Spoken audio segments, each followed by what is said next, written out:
the pleasure to present to you Dr. Martin Luther King, Jr.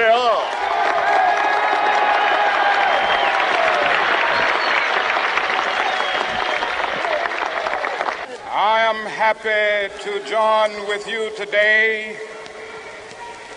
in what will go down in history as the greatest demonstration for freedom in the history of our nation.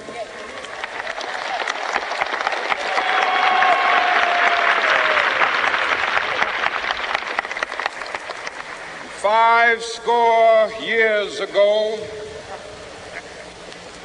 a great American in whose symbolic shadow we stand today signed the Emancipation Proclamation.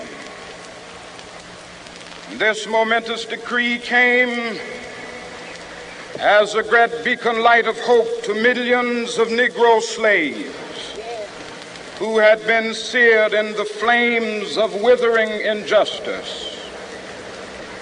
It came as a joyous daybreak to end the long night of their captivity. But 100 years later, the Negro still is not free. 100 years later, the life of the Negro is still sadly crippled by the manacles of segregation and the chains of discrimination. 100 years later, the Negro lives on a lonely island of poverty. I have a dream that one day this nation will rise up and live out the true meaning of its creed. We hold these truths to be self-evident, that all men are created equal.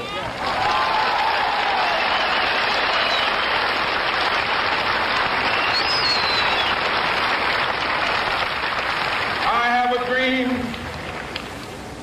that one day on the red hills of Georgia, the sons of former slaves and the sons of former slave owners will they be able to sit down together at the table of brotherhood. I have a dream that one day, even the state of Mississippi, a state sweltering with the heat of injustice, sweltering with the heat of oppression, will be transformed into an oasis of freedom and justice. I have a dream. My poor little children will one day live in a nation where they will not be judged by the color of their skin, but by the content of their character. I have a dream today.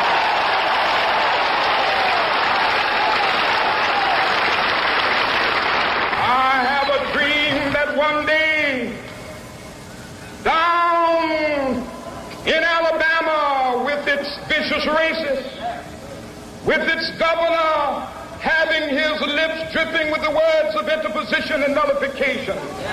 One day right there in Alabama, little black boys and black girls will be able to join hands with little white boys and white girls as sisters and brothers. I have a dream today.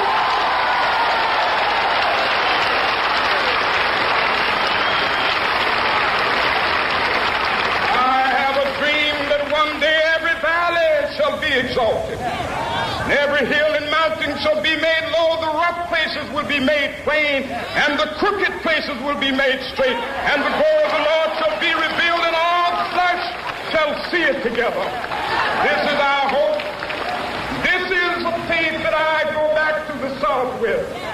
With this faith, we will be able to hew out of the mountain of despair a stone of hope. With this faith, we will be able to transform the jangling discords of our nation into a beautiful symphony of brotherhood. With this faith, we will be able to work together, to pray together, to struggle together, to go to jail together, to stand up for freedom together, knowing that we will be free one day.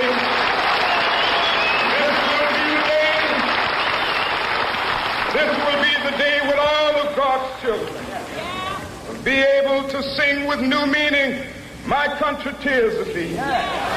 Sweet land of liberty, of thee I sing. Land where my fathers died, land of the pilgrim's pride.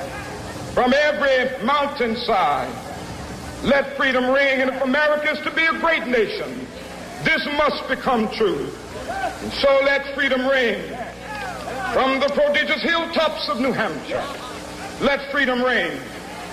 From the mighty mountains of New York, let freedom ring. From the heightening Alleghenies of Pennsylvania, let freedom ring. From the snow-capped Rockies of Colorado, let freedom ring. From the curvaceous slopes of California.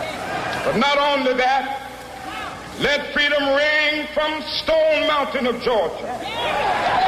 Let freedom ring from Lookout Mountain of Tennessee. Let freedom ring from every hill and molehill of Mississippi, from every mountainside. Let freedom ring, and when it happens,